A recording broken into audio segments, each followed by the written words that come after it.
Welcome to Pagan Coffee Talk. Here are your hosts, Oswin and Lord Knight. Let's talk about egotism and authors. All right.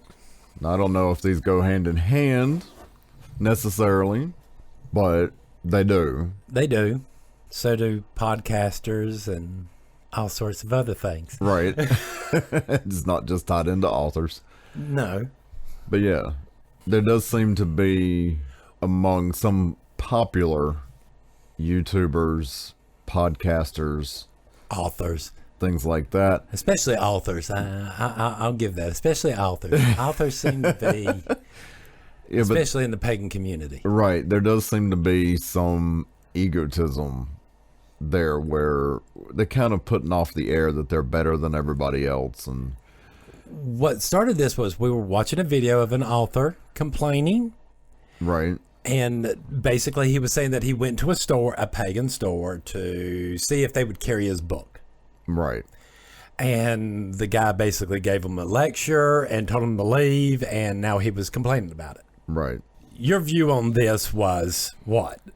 My view was pretty much that it wasn't that he was being egotistical. It was more of the response of the shop owner being rude about it. Not saying, well, the shop owner could have said, I'll review the book. I mean, we don't know what happened. We don't know what happened. So I'm guessing that this scenario went along this way. He walked in, he said, hey, I got this book, blah, blah, blah. That probably the owner probably said something, well, for me to put it in my store, I'd like to review it or read it before I put it in my store. Thank you very much. Bye. And then the guy probably kept on pressing him a little bit farther than he should have. And then he probably got a lecture on protocol because he was bitching going, this guy then gave me a lecture on Crafte. And I'm an author. I don't need, there's my problem. Right. But see, I didn't take it that way. No. Here's my problem. And this might help you on this. My problem is when he says, I don't need a lecture. Apparently you do. Right. Does that make sense? Yeah. It's not the fact that he went to a store to say, hey, can you carry my book, blah, blah, blah. That I don't have a problem with. Does that make sense? Right. Because he's probably a self-published author. So he's having to do all his, I'm saying it's a possibility. It's a possibility. So he's having to do all his own marketing. And on marketing, I don't have a problem with that. It's the attitude of, I read a book, so therefore I don't need a lecture. Right. Does that make sense? Yeah. That's the attitude I'm talking about. Right. I can see where that comes from. Yes. And I can see how that is a definite issue because we have run across some people who are just like that. It's just, yes, that because I've wrote a book, therefore you're not allowed to question me.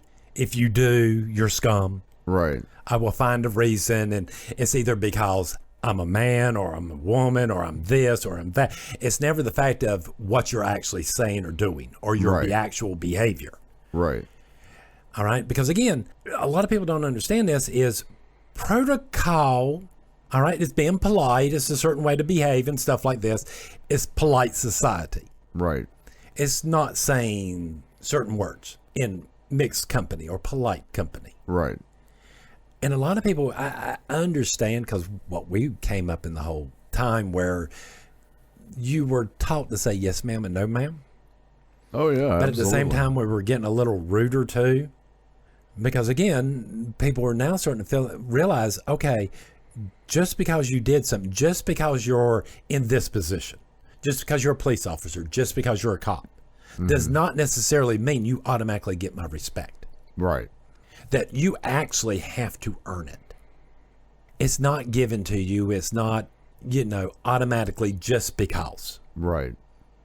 Even third degrees like myself, I have to prove to y'all all the time through my consistency, what I believe, and trying my best to be as consistent as possible. Right. So that way I become a reliable source. I show you that, yes, maybe I do deserve some of that respect, whatever. Some people probably don't think that. That's fine. I don't have a problem with topic. it. That's not what I'm talking about. I'm just talking about, yes, you should have to earn this. You don't get that respect for the validation of the fact that you just wrote a book. Right. And again, I have a problem with these. If it's the message that's so important, self-publish. Take these other corporations out of it, because then you can control the price better to where it's easier for people with less money to get your books. Okay, but what can we do to erase the egotism, or maybe not erase, but lessen it? How can we humble some people? Understand when I say this, I'm including myself on this. Well, of course, yeah. Don't put us on that pedestal. Stop. We're just people. Well, yeah, but I'm talking about about those who put themselves on that pedestal. Oh, trust me, they need to come down real fast. And how do you stop that? You stop listening. You walk away. You don't buy their books. You quit giving them money. True. Because again, the majority of these people are just going to do nothing but pander and be nice and not say the hard stuff. I mean, I'm sorry, it's religion. Sometimes religious leaders say stuff that you don't like, don't agree with, or makes you mad, or whatever. And we're going to continue to do that because spirituality is not niceness. It's growth. And growth does not come from doing nothing in a safe space. Right. You have to come out of there. You don't learn nothing in perfect balance. Things got to get a little cockeyed there for stuff to happen so you can learn how to deal with when things do go cockeyed. Right. Right. I mean, growing up, I grew up in a Southern Baptist church, and my pastor, he would always say, I'm fixing to step on some toes. And then he would proceed to say something that would upset some folks. Oh, I know. Yeah. Bob over there drinks too much, and Sally over there's, But it's the same concept. It's the same idea. Right. Religious leaders, my point there is religious leaders, we're supposed to be there to, I don't want to say tell you the truth, but tell you the stuff you might not want to hear. To make you look at things in ways that you might not want to. Again, when like the guy telling this story, I know in the back of my mind, he's making himself the hero of his story in his telling of it. Doesn't make it true or false or wrong or right. It's just the way he's perceiving the situation. Does that make sense? Right. And I mean, if we could hear it from the shop owner's perspective, I'm sure it would be a slightly different story. Right. It's the same story that you hear. I'm sorry, if anybody's done customer service longer than, I don't know, 15 seconds, you hear this all the time where you got a customer that gets mad at you and you're talking to your manager, and through this process you start to realize the customer's not seeing where you're trying to be nice. No, of course not. No. I was ringing up groceries one day somewhere when I was still a kid, and they got one of them fruit trays. Oh, yeah. And the bottom of them are not quite sturdy all the time. So I picked it up to move it, scanned it, and as soon as I did, the bottom fell out of it, and it fell all over the place. Oh, Lord. And all I could do was that nervous laugh. What did the woman go? Well, and he just thinks this is funny. No, I'm saying I fucked up, and I realized I did. I'm a 16-year-old and I just dropped food. I'm gonna do something stupid like laugh. Like laugh. I know it's inappropriate and stuff, but you've done that before. Inappropriately laughing. Yes. Who hasn't? But yet, at the time when you started to realize after what in the world went on, her view was different from yours of the situation. This is what we have to keep in mind. When you're sitting there and you're hearing these stories and stuff like that, there is a different view where you are the bad guy. Right. There are views out there where I am the bad guy. Great. Thank you so much. I love you too. I'm going to continue to be the bad guy for some people. But I think that's what they might need to actually grow. What do you think? No, I think you're right. I mean, I don't see how anybody can grow if they're just being stagnant and always have people around them that are yes people. Right. You know what I mean? It's just like being in a leadership position. You can't be an effective leader if all you have around you are yes people. Right. I mean, don't get me wrong. I sit here, I listen to certain podcasts and certain things, and I will sit here and I will get mad all day long while listening to that. Right. I mean, there's just certain people's voices. Yes, as soon as I hear it, I cringe. All right. But I still try my best to listen to what in the world they're actually saying. Right. Does that make sense? Because they are upsetting me, so therefore I need to listen a little bit closer. What are they actually saying? I mean, I'm missing something there. Right. A little self-awareness there helps a lot. Huh? It really does. It goes a long way. I know. You know, especially when you sit there and you can look at people and go, yes, I'm being a dick.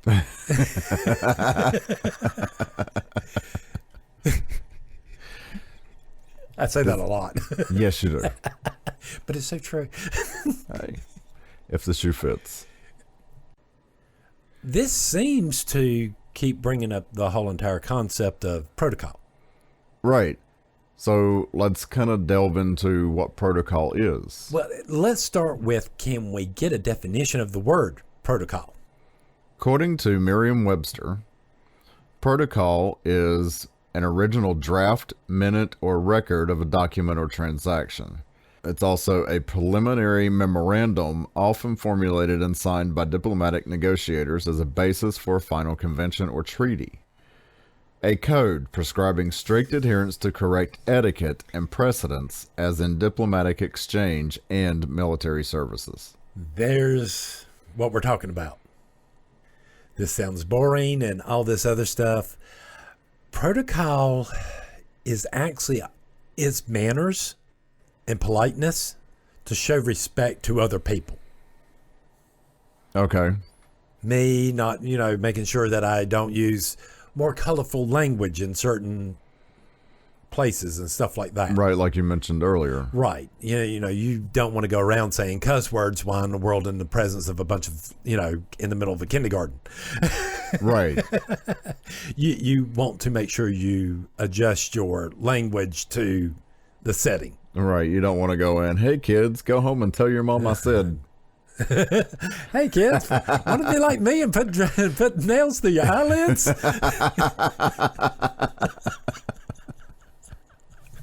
Thanks for that Eminem reference.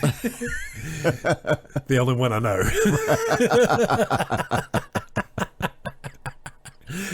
Because we all know alternative here. Right. So, but what else does protocol do for us? Protocol basically is how we interact with other temples and each other. Okay. An example of protocol: when you're coming for a ritual, the first person you normally say hi to are going to be the high priestess, then the high priest, then your elders, and everybody else. Right. It's not like you're going to come in and like ignore all the first degrees and whatever when you're walking. You're going to say hey to them, whatever, but you're going to go hug her, maybe give her a kiss on the cheek and talk to her for a few minutes, then talk to the high priest for a few minutes, then you can talk to everybody else. Right. It's kind of like going in for a family reunion and you're gonna meet and greet your grandparents first. Right. Right. And then you're gonna make your way through everybody else. Right. You might say hey to cousins and stuff as you're going through. Right. But you never actually stop and have a 2-hour conversation with them. Oh, Lord, no. No, you're trying to make a beeline for the grandparents. Right. Same thing here. Now, protocol also states how in the world members can transfer from one temple to another temple. Okay. Even outside of traditions. All right. So like if someone was an Alexandrian or a Gardnerian and they moved to our area, this is what they would do. They would contact us first. We would ask them for a letter of recommendation from their high priest and priestess. They would then write that letter stating their contact information so we could call them and verify Right. the temple. And basically in that letter, all you're going to say is, this is the degree in which we've initiated them to, and this is what we've been training them up to this point. Right. And if there's no degree, it's, hey, this is their role. Right. This is what they've been doing. This is what they've studied so far. It's something to tell us they are part of that group. Right. Now, again, when it comes to like transferring traditions, it might be suggested that people take certain classes in the first degree lecture course Of ours. Okay, yeah. Maybe not the whole thing, but certain ones so they know what in the world's going on. Circle casting, blah, blah, blah. It's just the mechanics. Right. Is more what you're trying to hit. And even then, that's up to the priest or priestess. They might just work with that person off to the side anyway, because that gets into a little weird thing. You know what I mean? Yeah. But this is the way it's done. You don't just pop into a temple. You know what I mean? Right. But now that also addresses whether or not, because somebody did ask this question, does that mean if they transfer to our group that they have to start all over? And I basically told them, no, we're not denying that that person did their studies. We're not denying that that person was not, initiated into whatever degree or anything like that. We trust the other traditional temples to teach the basics. Right. That they're those common threads where we can look at them and go, hey, this is where we're like y'all on this and that, and sort of work with them. Right. So they feel just as comfortable with us as we do with them. All right. I mean, we've been to Ravenwood. Ravenwood is more ceremonial magic than us. Right. To a certain extent. And they do things way different. But they cast circle different than us. Yes, they do. But the feel of the circle's the same. Right. So I don't see where there's a problem there. No. If the circles felt different, that's when I would probably popping up going, questions. And can I practice this long enough so I look like the rest of y'all so I don't look like an idiot when I'm casting circle? And people going, what the hell's he doing? What is that? What is that? I mean, this is all protocol is. I mean, because y'all still have to remember, there are certain areas of the country, there are certain areas of people's lives and stuff like that, that they have to be careful who finds out that they're part of this religion. Right. There are people who work for family-owned stores and if they found out, they wouldn't have a job, but they love this job. Mm-hmm. So we have to follow these protocols to protect our members from each other. Right. And themselves. Because I used to tell people, because I used to work at the local hospital. And I would tell people, oh, you start coming in there going, hey, night, running me down. You're not going to see me. I'm going to turn a corner and disappear like 5 seconds flat. Right. Because I know that hospital better than you. I am not even going to acknowledge you are there. Right. Because again, it's nobody. Religion to me is a personal, private thing. And people at work don't have to know. No. Like I have talked about this before. Yes, my boss knew. But I felt he needed to know because there were certain dates I kept on asking off for. Right. And he kept on looking at me going, do we need to talk about something? Yes, this is what I am. He's like, well, that's a whole lot easier. I'll just go ahead and just give me your dates ahead and I'll put them on my calendar. Right. But like my coworkers, I don't feel like they need to know. No. I did have a lady ask me if I was religious, and because of a comment that I made about a reflection pool. But, I just simply told her, yes, but I'm not Christian. Mm-hmm. And that's all I told her, and the subject was dropped. Don't have a problem with this. And I mean, the majority of people I've worked with, that's about as far as that conversation goes. Most people know at work you don't talk about religion. Right. Again, it's a protocol. It's that secretary that every time y'all go on break together prays, and everybody just gives her moment or two of silence. Right. And politely. It's not like she's sitting there going, hey, everybody got to hold hands now. Everybody has to pray. What do you mean you're not Christian? Here, let me get my water and just anoint you right now. The power of Christ. Right. But that isn't what happens. No, it's not. It's just people are respectful, and we're back to this is where protocol helps. Be respectful. Just because somebody believes different doesn't automatically make them your enemy. Right. the one main thing most people have to remember, protocol can change most protocol can change a little from temple to temple. All right. Just because it's done this way, at certain things might be done at one temple, might not be done at another one. So if somebody at a temple maybe own a shop or something, they might only accept outside vendors that are from temple. Gotcha. Kind of like, Christians only dealing with other Christian. Okay, yeah. Do you know what I'm trying? Yeah. How do you say that? How would you say that? Well, it kind of creates a network, Right. an internal network. An internal network. So yeah, that person might not carry a book or something because it's by a big publisher and they just want to promote people from their local community. Right. And that might be their protocol. And I'm sorry, just because you get a protocol lecture from somebody like that doesn't necessarily mean you're getting a witch lecture. You're getting a protocol lecture. Right, which is completely different. Right. So I mean, it's one of those where this is the way we do things. Mm-hmm. Just trying to make you aware. As a matter of fact, if I was going to another area where I knew there was another large temple or something like that, first words out of my mouth would be, okay, what's the protocol? Right.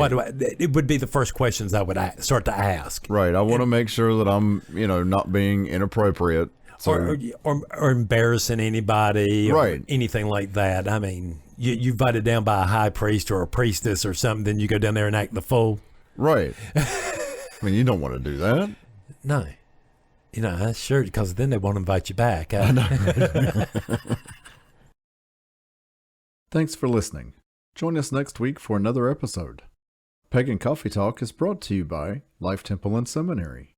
Please visit us at lifetempleseminary.org for more information, as well as links to our social media: Facebook, Discord, Twitter, YouTube, and Reddit. We travel down this trodden path, a maze of stone and mire. Just hold my hand as we pass by a sea of blazing pyres. And so it is the end of our days, so walk with me till morning breaks. And so it is the end of our days, so walk with me till morning